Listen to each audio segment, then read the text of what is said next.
All right, here we go. Episode number 18 of the GBNO show, the Get Better Not Older show. I am Dr. Rob Jones. This is my awesome wife, Shannon, the dietitian. Hi. You notice how I didn't say hi, Shannon? I did notice. Yeah, I wore that joke out. So if you've been following us or following me online, you know I am the outside-in guy because I am a musculoskeletal medicine. Not really medicine, but a musculoskeletal expert, if you will. And Shannon is the inside-out girl because she is a... nutrition expert. Yeah, dietitian. Don't sell yourself short. Clinical dietitian. Difference between a nutritionist. A lot of people don't know that, but a nutritionist is one who can get a weekend education, call themselves a nutritionist. You're a dietitian.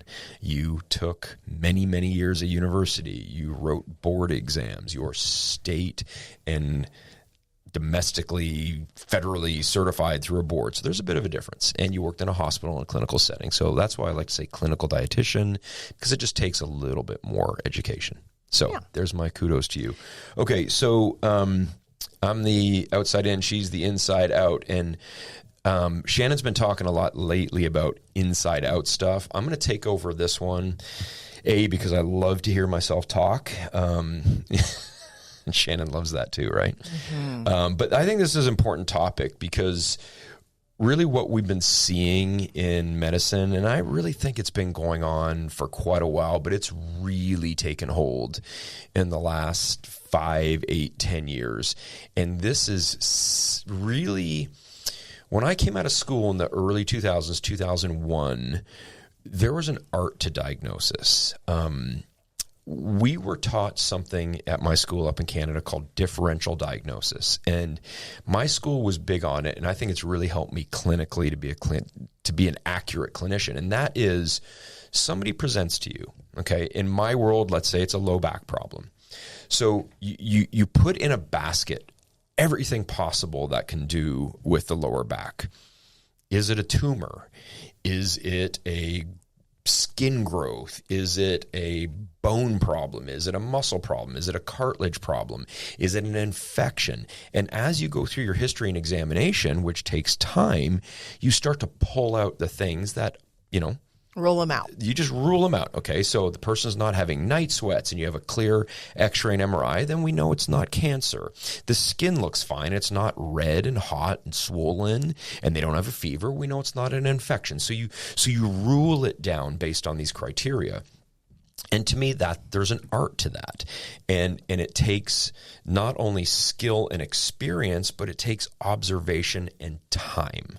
And I think time is the biggest thing we're losing in healthcare right now because we're seeing all these huge corporations, hospitals, et cetera, buying up clinics, and they're holding the doctors accountable for the amount of volume they're seeing while they're treating patients. So if you don't reach the incentive of seeing 30 patients a day at 10 to 15 minutes each, billing out X, Y, Z, the reimbursement isn't going to be there, so you're not going to get paid out as much. I'm not saying it's anything nefarious at all, because I know there's a ton of good doctors out there, but they're just doing what they have to do to make a living. Managed care like this has been going on. I mean, it really took hold after I returned from Canada. I remember when I went up to live with you while you finished school, my mind was blown with socialized medicine, one.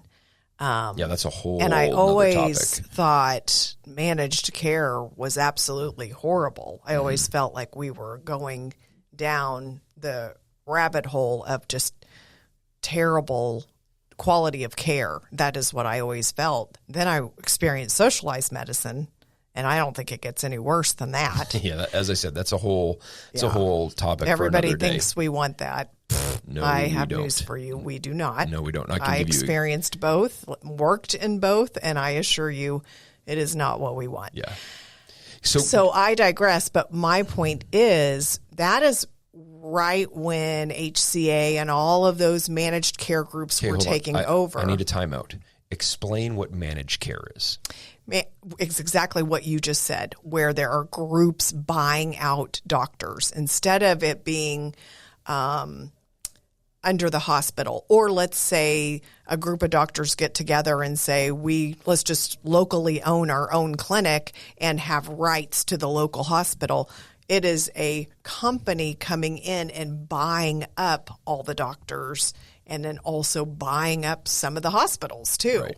And so then that is what we called managed care. And it's, you know, it's clearly a business as it needs to be. But the biggest thing I noticed was the quality of care. I feel like significantly has gone down, as you said, because they have to meet this criteria of seeing so many. I mean, I can't even tell you how many doctors that I have heard, or mid-levels, which are your nurse practitioners and your PAs, who get into it thinking that they're actually going to have time with the patients, and it's not. It's just, it's like a, you know, herd them through. It's, you know, and that they don't even have time to.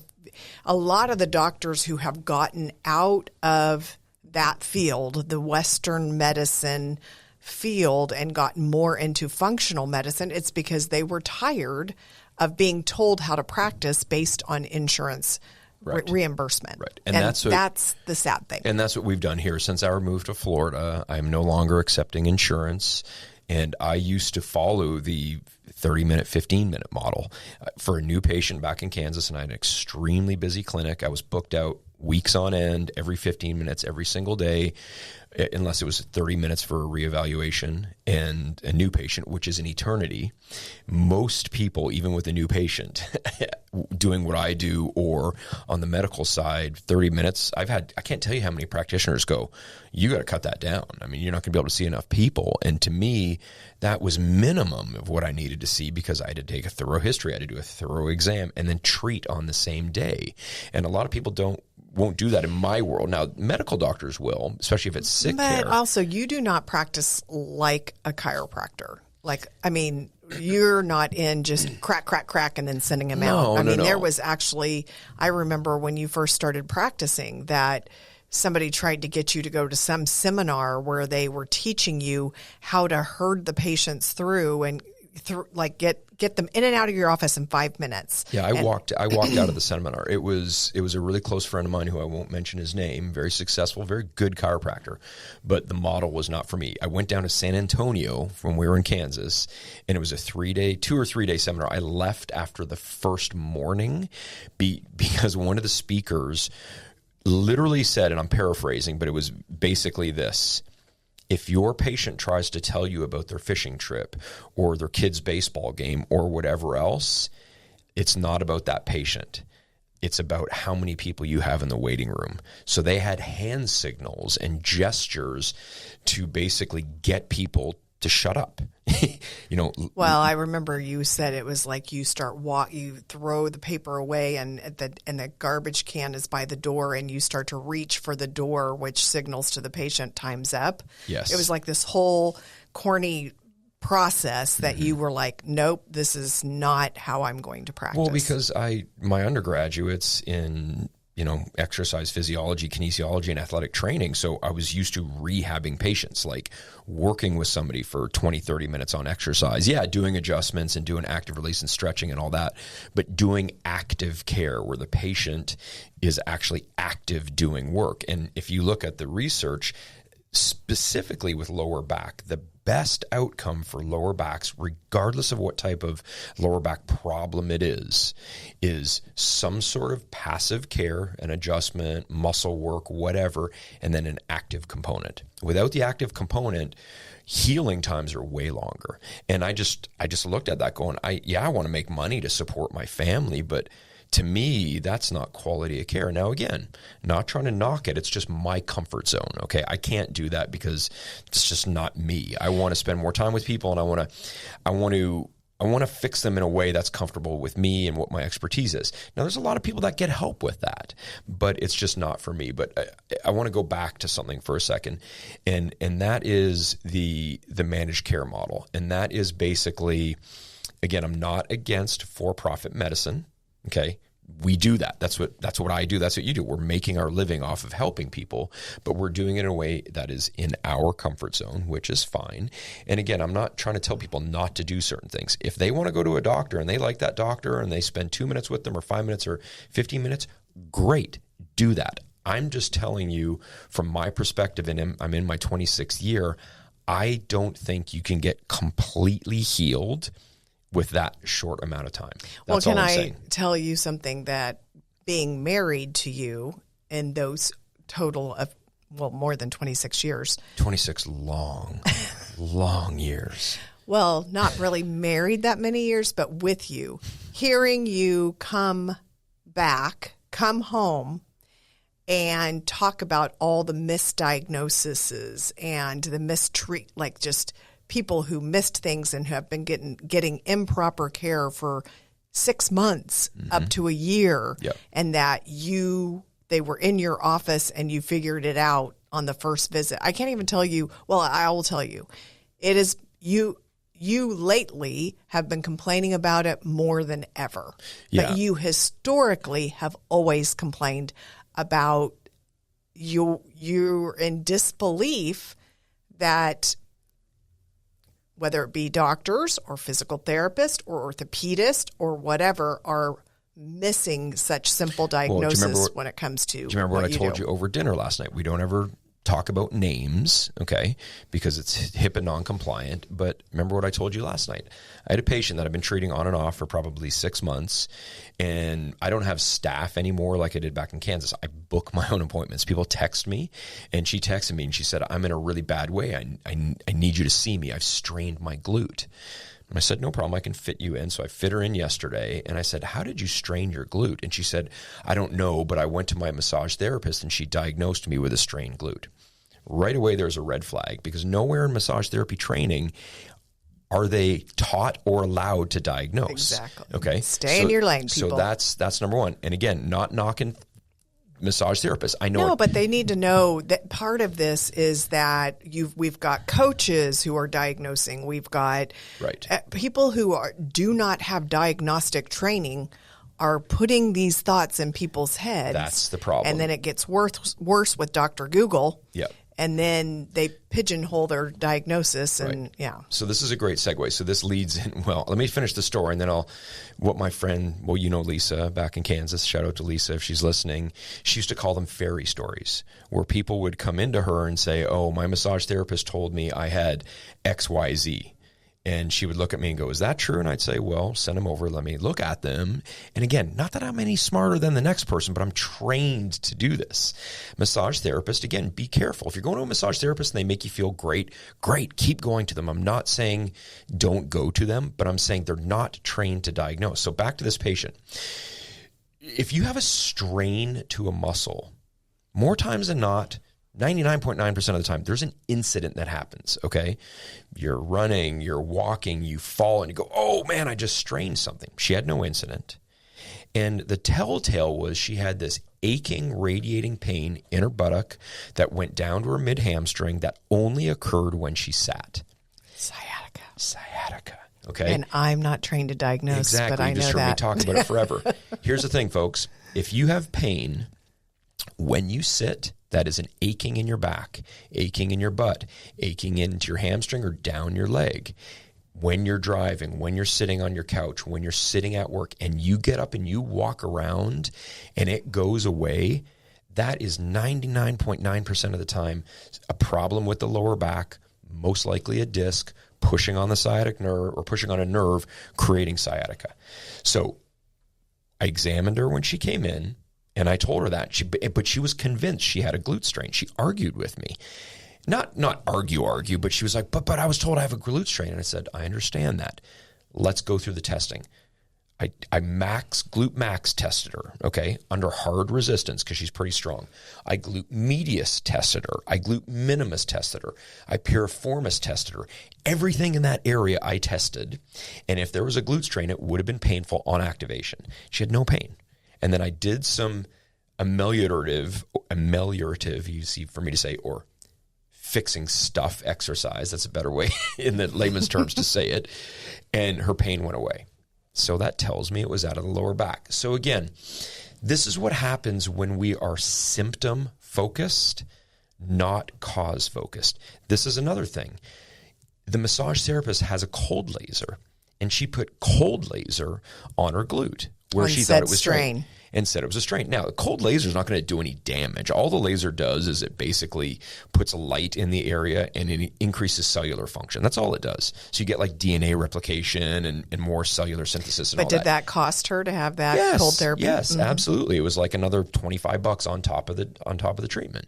So again, we're looking at symptom instead of cause. So when I went into the further discussion with her, I said, was there an incident? She goes, the only thing I can think of is we've got a huge yard and we spent 2 days picking up sticks and leaves after we pruned.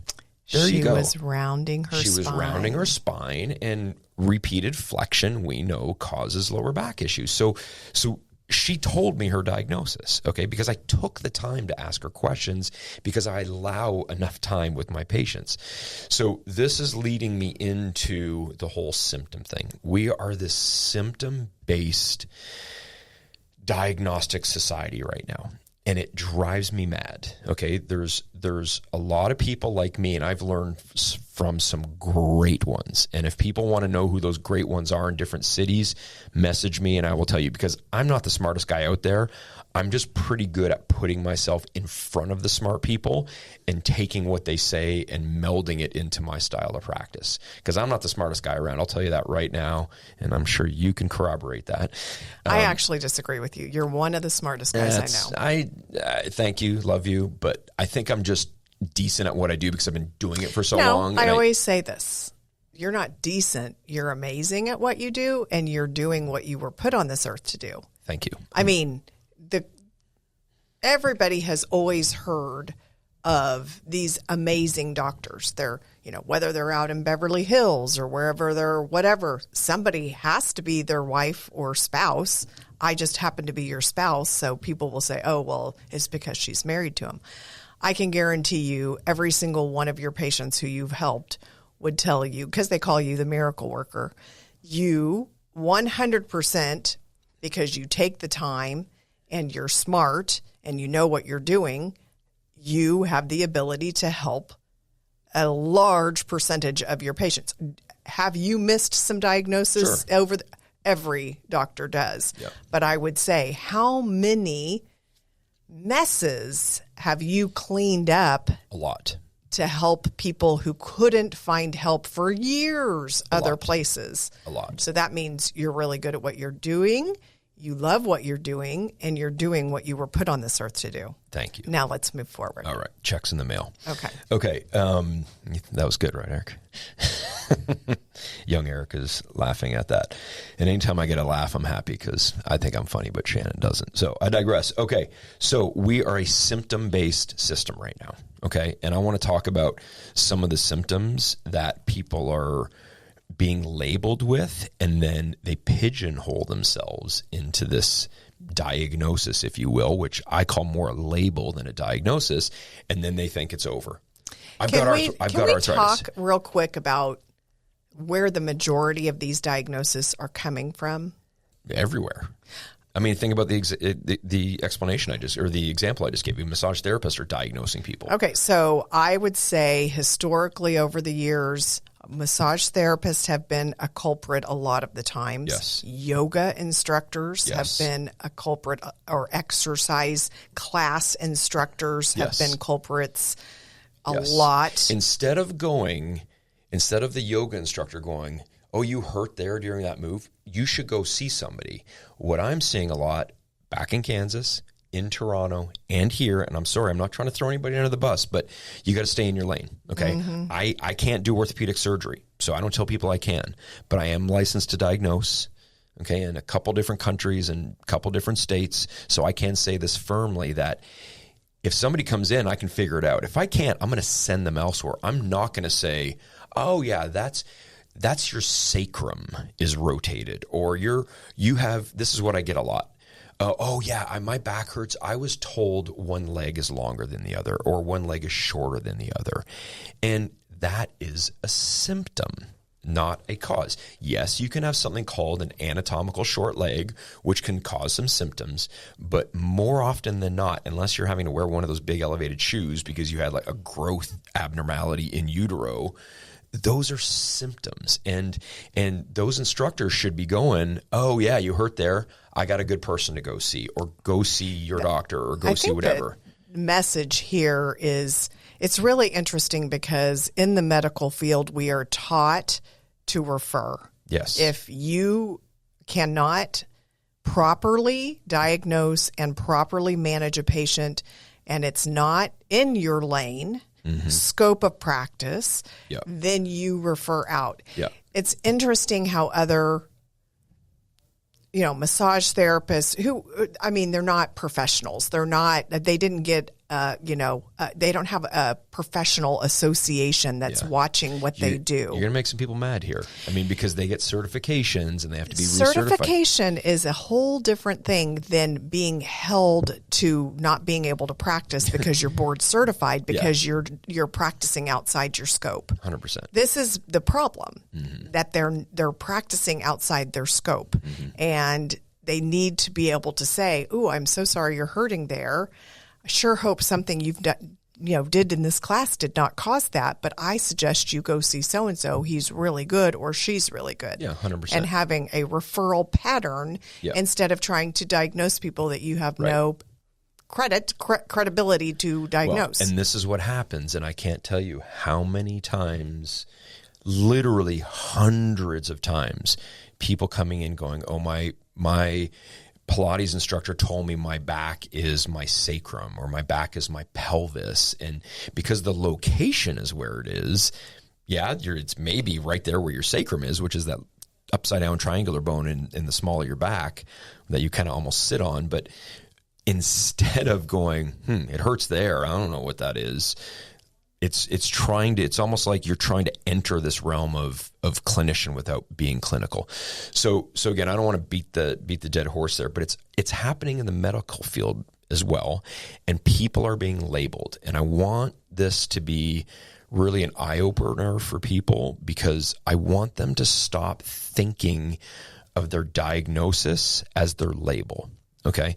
And let me shoot a couple at you here. Okay. So you have headaches, you have a migraine. Okay. Here's what I know is not happening very often. And even at orthopedic offices, nobody's putting their hands on patients anymore. If somebody comes to me with migraines, because I'm trained to be a spine guy and a muscle guy, I look at the joints of the spine and I look at the surrounding muscles. There are referral patterns that are called trigger points. And, there's been books and there's studies, and we know this is a thing. I can't tell you how many times people have come to me and said, "Oh, I have migraines." And I palpate the back of their neck, their suboccipitals, which are right here, and it refers over into their temple or over into their ocular area, their eye area. And they go, "Oh yeah, that's my headache." Okay, well, so you don't have migraines. I was going to say, that's not a migraine. You have a tension headache. Okay, but also, people are chronically dehydrated. And a lot of times, if you just hydrate properly or nourish properly, guess what? Your headaches are going to go away. I had a guy back in Kansas who was drinking like 8 Dr. Peppers a day. And funny, right? Not funny, but not funny. And he was wondering why he was getting headaches. He didn't drink water ever. He woke up every morning, had a Dr. Pepper. He would have another one midday, have one at lunch, another one mid-afternoon, one with dinner, one in the evening. I don't know. That's pretty extreme. Oh, crazy. But of course you got headaches. You're not giving your body anything other than sugar, caffeine, crash, sugar, caffeine, crash, sugar, caffeine, crash. So if you have a migraine or a headache, go to somebody who's going to palpate you and not just look at you and go, "Oh, headaches, okay." And also ibuprofen, Maxalt, or whatever the drug is.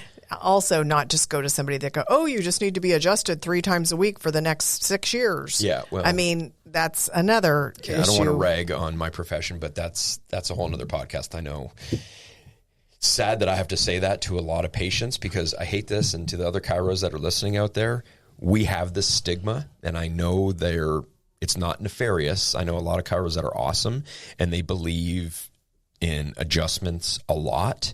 But to me, because I'm a symptom guy, if you are getting adjusted 3 times a week for a month and you are no better, you don't need that adjustment for pain. If it was going to work, it was going to work in the first couple of treatments. Okay. But okay, I digress. So let's move down the chain. So now we've been labeled as, "Oh, we have migraines." That's the symptom. Where's the cause? Is it a muscle issue? Is it a joint issue?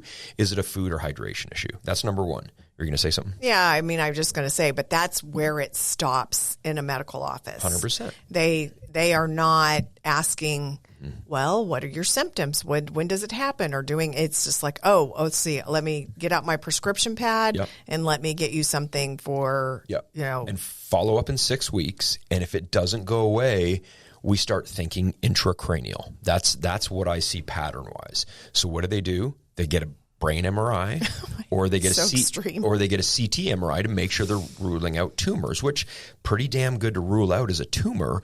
But again, you can save the system thousands of dollars just by if somebody comes in with a migraine, okay, and I take them through a range of motion and I palpate their neck and I can't find anything provocative and recreate the symptoms, okay, that's going to be a little concerning. So I'm going to say, okay, here's what I want you to do. I want you to hydrate with electrolytes. I want you to watch your diet, and I want you to come back in a week.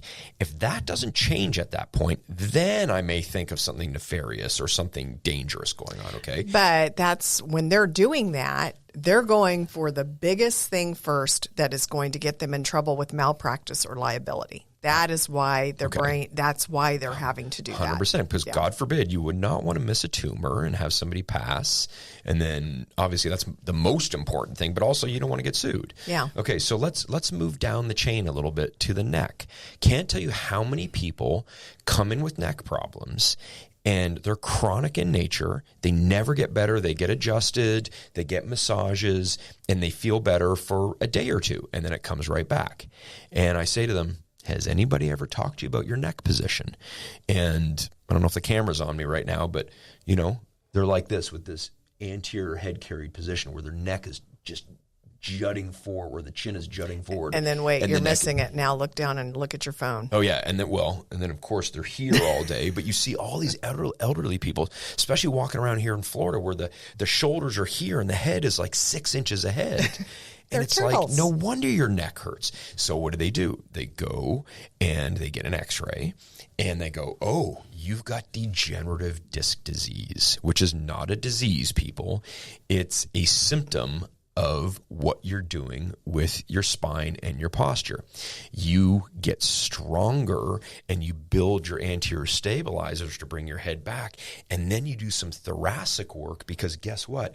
When you turn your head, you need your upper thoracic spine, which is where your collar of your shirt is, down to not quite your shoulder blades, to finish ranges of motion in your neck. If you don't move there because your head is stuck forward, guess what? It stays stuck forward. You're going to get pain. So a lot of times with the neck, it's stabilization exercises, mobilize the thoracic spine. And even if there's degenerative change, who cares? If your function is better, I don't care what your x-ray or MRI says. I can't tell you how many people come in and they've gone to their medical doctor. Medical doctors, again, not knocking anybody, okay? I'm just speaking factual. There was a study done at the University of Hawaii, and it actually took clinical interns at my old school up in Toronto. And then I believe these were fourth-year residents at I think it was the University of Hawaii. But they gave them a test, and it was a musculoskeletal test. There was close to a 60% failure rate on the medical side on these musculoskeletal tests, and an over 95% accuracy rate, thank you, on the chiropractic side. We're trained in musculoskeletal medicine, okay? The medical doctors get very little musculoskeletal medicine. They get taught to recognize, ooh, that may be a shoulder issue, better refer them to ortho, okay? So you go into your medical doctor and you go, oh, hey, doc, I fell off the ladder, or, I've been doing a lot of painting, or I've been playing some weekend warrior tennis, and now my shoulder hurts. Oh, you have a rotator cuff problem. Without doing any testing, without putting their hands on the patient, and they say, we better get an MRI, or we better send you to the orthopedist.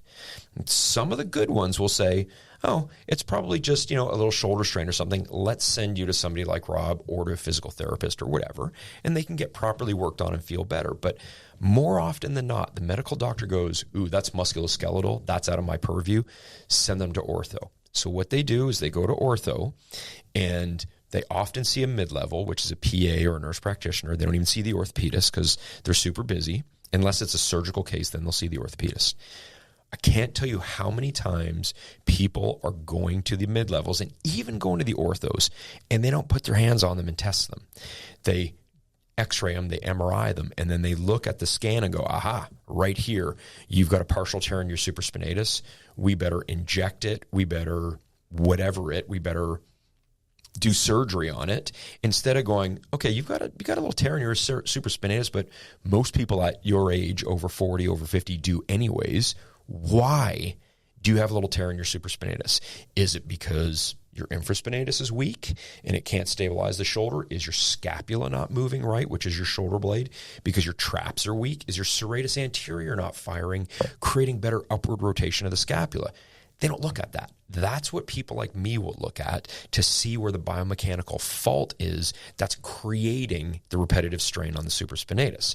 So again, the idea is look at the patient instead of looking at the scan and going, oh, I have bursitis in my shoulder, or, oh, it hurts here in the front. Oh, I push on the bicep tendon. Oh, you got bicep tendonitis. We better inject it with a cortisone shot or whatever it. In other words, labeling versus practicing precision foundational medicine. Amen. That's which exactly. is exactly what we believe in. Yeah. And if you can tell, if anybody knows me or been to me, or if you've been listening to this before, I'm a little fired up about this because it's not good for the patient. B, it creates challenging situations for me because I have to talk people out of what they have. As soon as they come into me, in their head, they have in their eye, in their little whatever they've looked up at Google or in their purview, it's, well, I have bicep tendinitis. Like I had a patient yesterday who he'd been to many therapists. He kept pointing at the posterior part of his deltoid. Okay, not the posterior delt, but the posterior fibers, the deltoid. He said, it hurts here and it's hurt here for months. And I said, okay, what have you been doing? Massage therapy, ultrasound, laser. Okay, so I had a professor years ago that said, he who treats at the site of pain is lost. Because the site of pain can be a referral from some other area. So yeah, he was a little sore on that spot, but then I did a bunch of testing on him, and he had no stability in his external rotators. So your external rotators are the muscles that bring you up here. So he's having pain when he was doing anything overhead, like weightlifting or whatever. And it's because he couldn't stabilize his shoulder. So he's pressing. I put a weight in his hand, in his right hand. And I said, press it for me. Press it up and down, no problem. Put it in his left hand. I said, press it for me. And immediately his shoulder turned in like this, and he started pressing. So he's pressing on an angle like this, which was... No wonder that spot hurts. Which was overloading the shoulder, which no wonder that spot hurt. But again... Instead of going, symptom, fix it. It's, let's look at the cause. So again, it's a labeling, right? And I want folks to remember your label is not your diagnosis. And your symptom is not your diagnosis. Thank you. That's probably a better way to say it. Symptom, label, diagnosis, no. If you go to the doctor and they say, oh, you have a rotator cuff issue.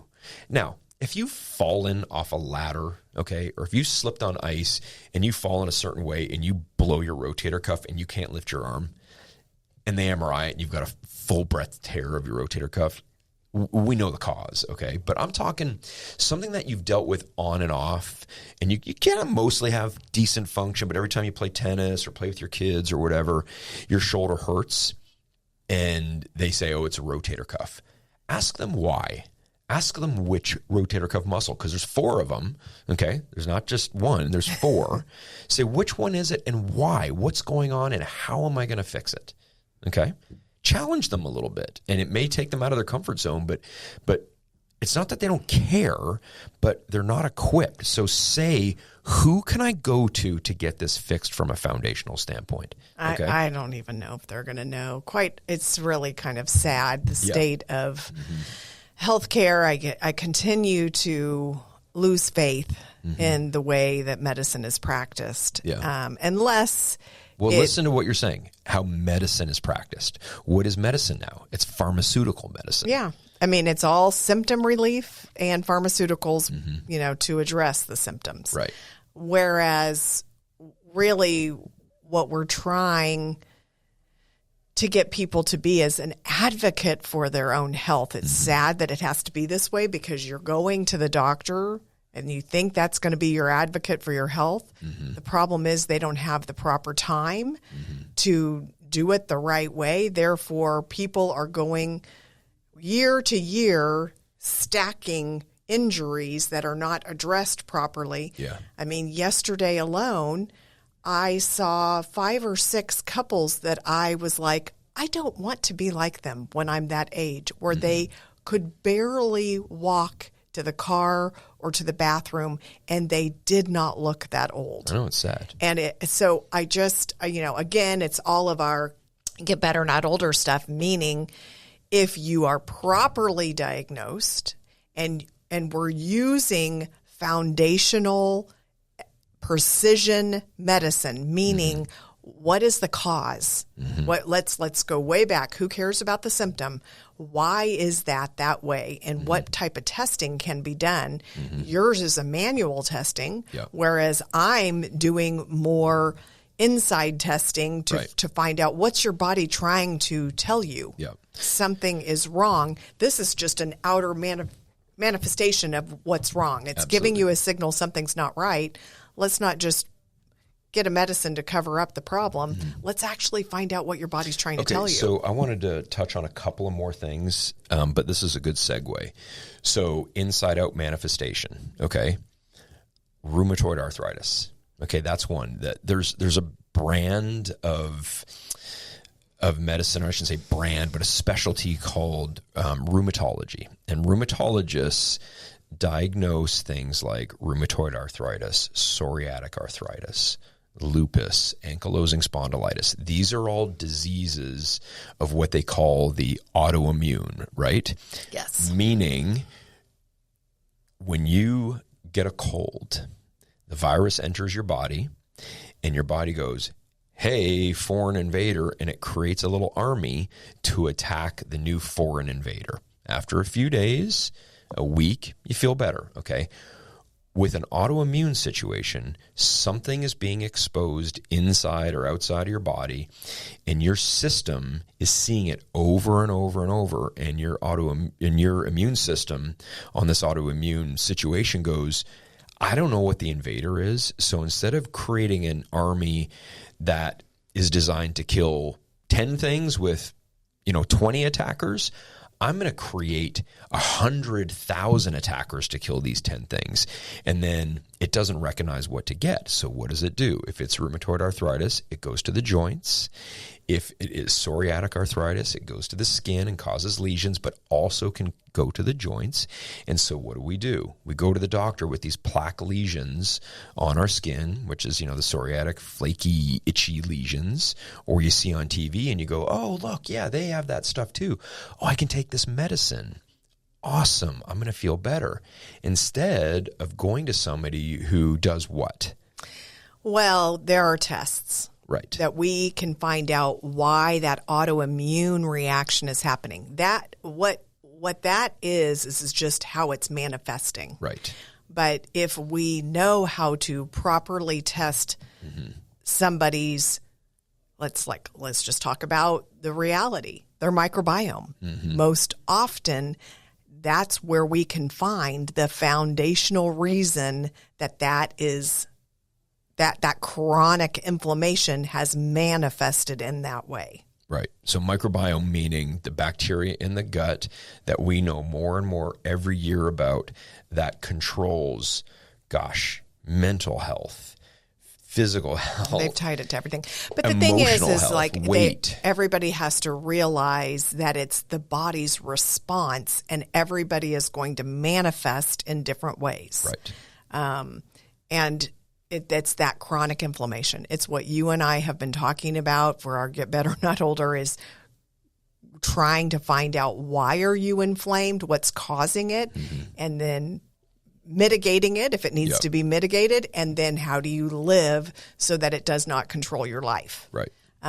That's foundational health. That is integrative functional health. Yep. That is how we practice. Okay. Now, getting back to kind of the spine model, I can't tell you how many people come in and wherever they've been referred from, online, other practitioners, whatever, and everybody's got an MRI to show me. Everybody that comes in with chronic low back pain. Well, and it used to be you had to wait 6 months to get a MRI sometimes, or they wouldn't. It wasn't the standard of care right out of the gates. No, it is now. It is because they're cheap. Yeah. Which is good because, I mean, if you want an MRI, you can get cash pay MRIs, especially here in Florida, for like $250, $300. They're great. But everybody's coming in with an MRI. And I always say to people when they hand it to me, I always say, let's keep that on the side for a second because I want to examine you and see what I find, because I don't want that MRI to lead me down a path that may not be accurate with what's going on symptomatically. And I can't tell you how many times I've seen an MRI and let's say somebody presents with a left-sided problem in their back or their sciatica or whatever, and I look at the MRI and the right side looks way worse, or the report is way worse on the right side.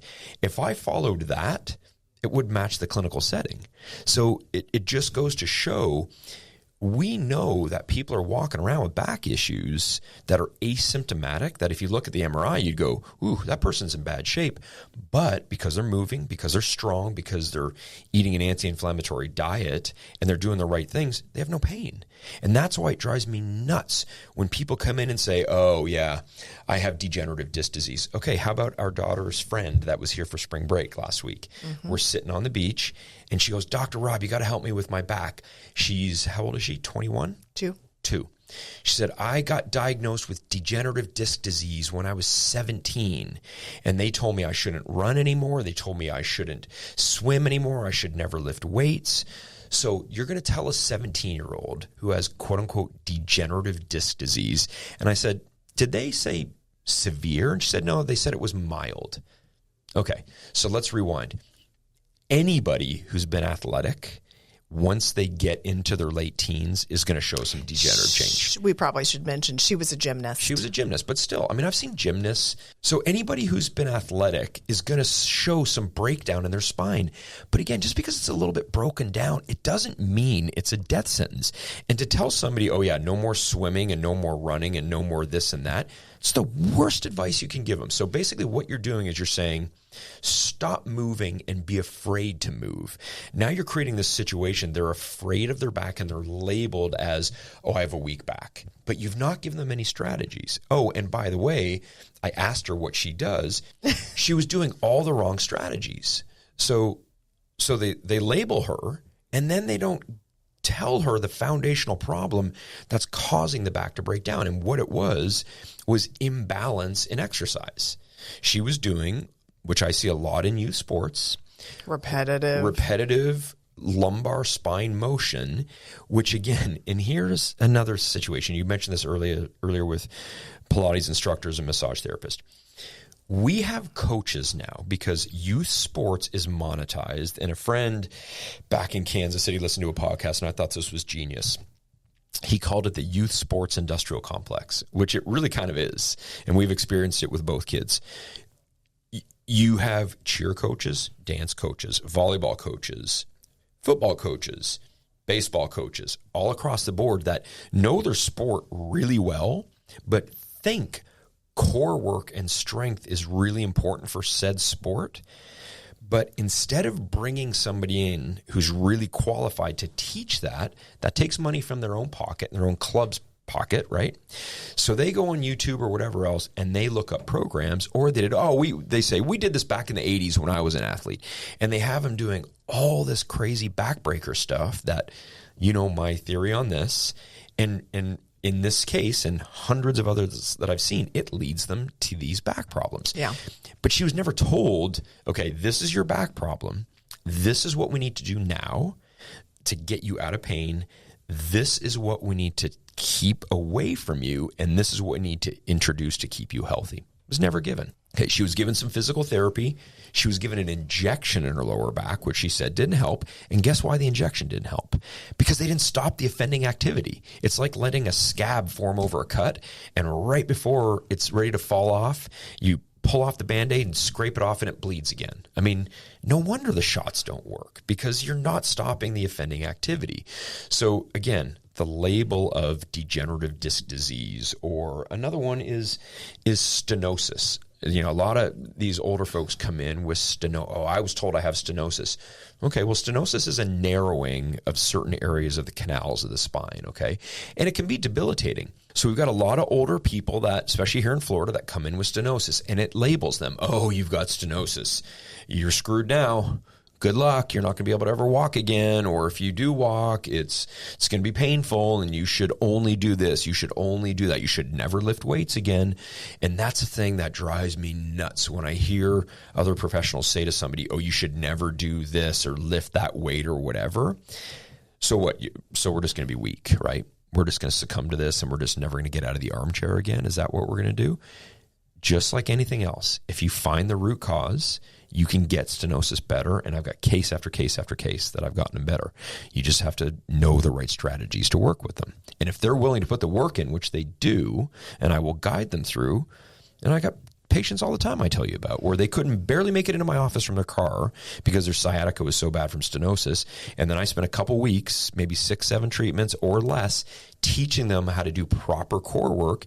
The pressure comes off the nerve and they walk, and it changes their life. They become less depressed because they can finally get out of the house, go visit their friends, and go do social things, which we know social interaction is one of the most important things we do as we age, because without that, you're sitting at home depressed, and you might as well just put your foot in the coffin at that point. Yeah. So again, here's another label. Okay, so let me move on, and then I want you to talk about some stuff. Knee arthritis. Oh, yeah, I can't do that anymore because I have arthritis in my knee. Okay, you have a little arthritis in your knee. Well, guess what? So do I. And I still snowboard, and I still surf, and I still play tennis at a decent level. Now, does my knee never hurt? No. You see me do a lot of rehab at home before and after, but I can do most of what I want to do within reason. I'm not jumping off huge jumps on the mountain anymore like I used to do in my 20s. But I mean, yeah, I've got some arthritis in my knee, but what do? I make sure my biomechanics are good, and I make sure I'm strong. And you can mitigate 90% of those cases. It may not be 100% fixed, but you can function at 85, 90%. Now, there's cases, and my mother wouldn't mind me saying this, I'm sure, but remember she came to visit us in Kansas right before the pandemic. She said, Rob, you got to look at my knee. It's been really bad lately. And the first thing I do with a knee to test it is I test extension and I test flexion. Flexion is knee bend. She couldn't bend her knee 90 degrees, and it had a hard anchored stop, and that was bone on bone. And I was like, Mom, you need a knee replacement. I mean, and then, you know, the Canadian system, a year and a half later, she got a knee replacement. Sorry, shameless plug against the Canadian system. But again, that's that label that will keep people psychologically from doing what they should be doing. Okay, and then the last one, plantar fasciitis or plantar's fasciitis, like they say on TV all the time. Do you have plantar's fasciitis? Well, you need to get shoes that have 6-inch cushions so you can really make your feet weaker and have horrible balance. That's one of the worst things I've ever seen is the recommendation of, oh, you have some foot pain. Let's take your little foot that's already crammed together and your toes are all crooked because you're old and you've got arthritis and plantar's fasciitis. Okay. And then let's cram them into these Kleenex box shoes instead of putting them into something like a Paluva. Kleenex box shoes. Well, yeah. Like think about, that's what Lisa said, which again, shout out to Lisa. I thought it was hilarious because she had them to walk around the clinic in. You're talking about not the width, but you're talking about how. Like the shoes like Hoka's or On Clouds that have massive soles. Got it. Okay, where you see these older people walking around on literally 3-inch cushioned heels. I visualized walking around in blocks with your feet inside. Well, that's what Kleenex. She said that I thought was hilarious because with the Kleenex is gone out of them and you're using. No. She said something hilarious because she was wearing them. I was like, what the heck is going on there? This is years ago when Hoka's first came out. She said, oh, I love these things because when I put my feet in them, I feel like I'm walking around in Kleenex boxes. Now, she did that at the end of the day when her feet were a little bit tired, but the majority of the day she was in like zero shoes or flat shoes to make sure her feet were strong. So nothing wrong with being in those type of Hoka shoes if you're going to be a runner or something. But if you have foot pain, you got to get those dogs out of the barn, get yourself some toe spreaders, and get your foot stronger. Okay. If your feet are all curled up, it's because you've got weakness. You've got to get them moving. You've got joints in your toes, like everywhere else in your body, that need to move through a range of motion. Here's something that most people don't know. We know a car needs motor oil, right? And when you start a cold car, maybe they don't experience this in Florida, but you start a cold car up in the Northeast or in Canada or whatever, the car goes, whoa, whoa, whoa. And then it slowly starts to kind of build back up as that oil becomes a little less sticky and syrupy. It starts to circulate through the pistons. So what is it? Is it a piston and a valve? No, cylinder and piston, right? I'm not a mechanic. Whatever that part of the car goes up and down, that's a piston? Okay. So it's got oil in it, so there's no friction in there. Our joints are the same thing. If we move our joints through a range of motion, we stimulate something called the synovial membrane, which stimulates synovial fluid, which is like motor oil for our joints. We don't move said joint because we've been told not to. Oh, you have arthritis. Don't move that joint. It's going to hurt that joint. Well, guess what? Now that joint is going to get stuck, sticky, and weak. You've got to move it to get the synovial fluid to move through it. And then guess what? Your tendons will loosen up. Your muscles will loosen up. And then guess what? Your plantar fasciitis. Sorry, I can't say that enough. Sorry. Everybody's an expert because nobody is. That's why I say it. It's plantar fasciitis. And really, incidentally, what plantar fasciitis means is plantar means the bottom of the foot, meaning the part of the foot that you plant. Fasciitis means inflammation of the fascia. The fascia very rarely gets inflamed. It gets tight, but there's other areas of the foot that become painful. It's usually the tendons being short. There's some data that shows there's an artery that gets crimped and the foot doesn't get blood supply. So we need to get our feet out of those tight shoes. So again, you've been told you have plantar fasciitis, and somebody has given you a shoe and a stiff orthotic to walk in, and now you're being supported by that stiff orthotic and instead of letting your toes spread and letting the muscles do what they're supposed to do, all you're doing is perpetuating a label, a symptom, and you're making it worse and worse and worse and making it chronic. And that's really the purpose of this podcast, was so that you could educate our listeners on the fact that just because you've been told something does not mean it will dictate how you move or live. 100%.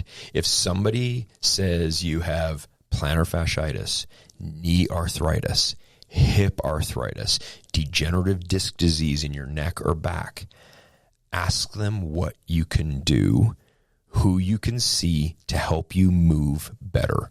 Movement is always the answer. Strength and movement. Strength and movement. The only time movement is not the answer is if you have a fracture or a torn ligament and it needs to heal and you need to be casted or booted. Okay?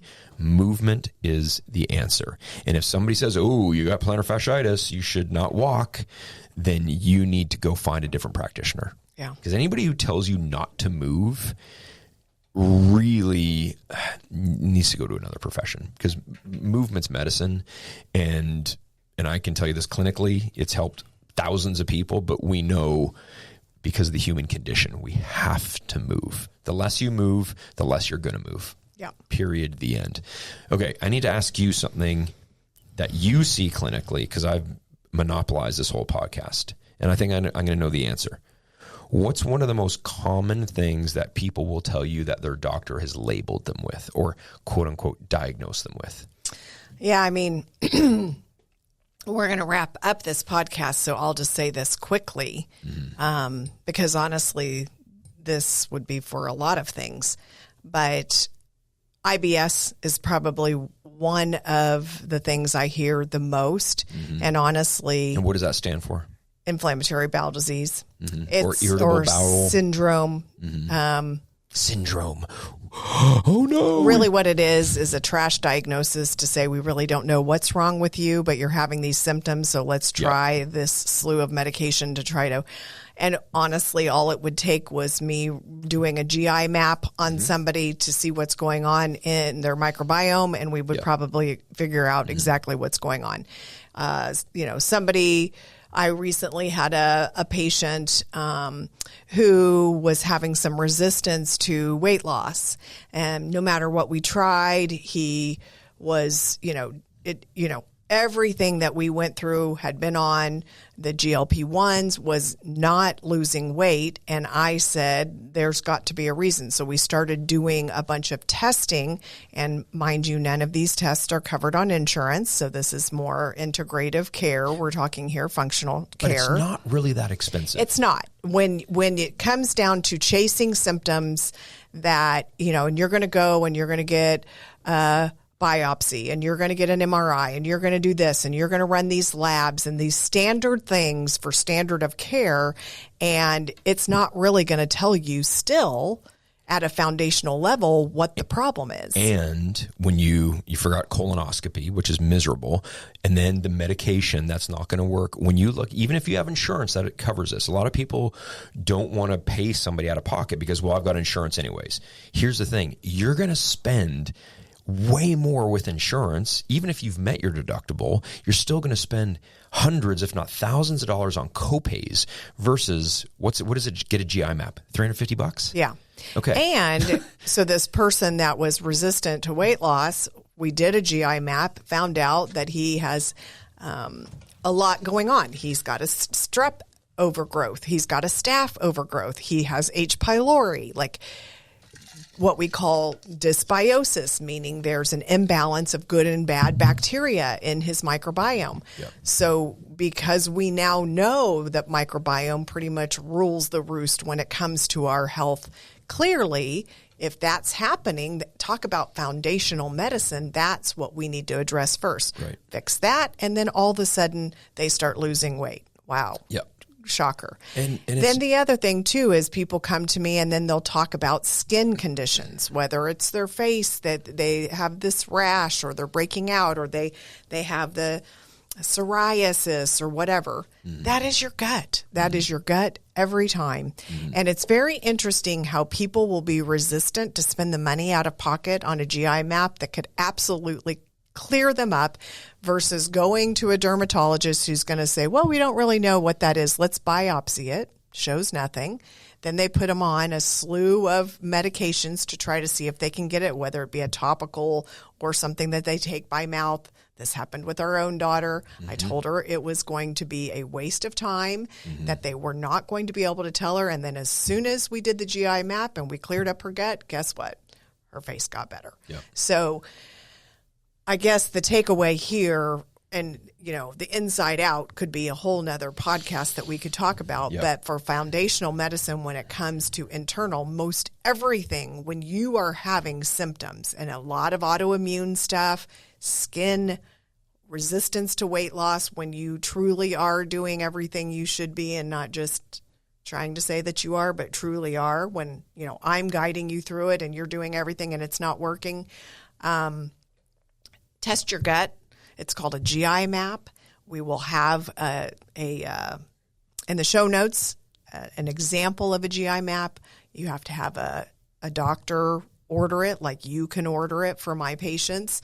But find a good functional integrative medicine doctor who can test your gut properly. Even recently, I had a patient that went to a functional doctor, and I had already done all the genetic stuff and the GI map and everything and presented this doctor with that, and they didn't even address GI, didn't address the GI map at all, the results of the GI map. I said, well, then he doesn't know what he's doing. Yeah. Like, there is not going to be one true functional integrative medicine doctor who's going to look at the results of your GI map, which you could see how imbalanced it was, and not address that. Yeah. If you go to somebody and they poo-poo that, you need to get rid of your doctor. Poo-poo? Poo-poo. Yeah, if they poo-poo the poo-poo, leave that in. Okay, let's land the plane. Okay, land the plane. But I want to say this again.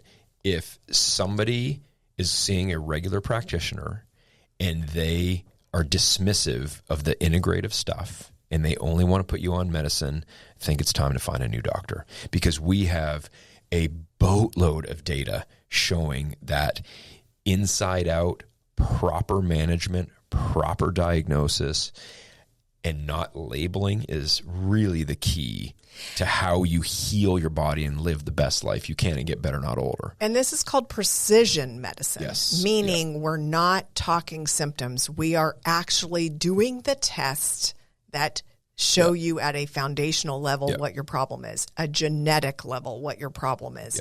That way it can be addressed properly versus wasting time and money on garbage diagnosis and expensive medications that are just masking the symptoms and not creating a solution for the problem. So, Dr. Jones, that was an informative podcast. Thank you. You got to talk a lot. That's my favorite thing. I know. This is your best day. So let's wrap it up. All right. Well, lots of information. Inside out. Was that your stomach? Yes, I'm hungry. Wow. Time to get lunch.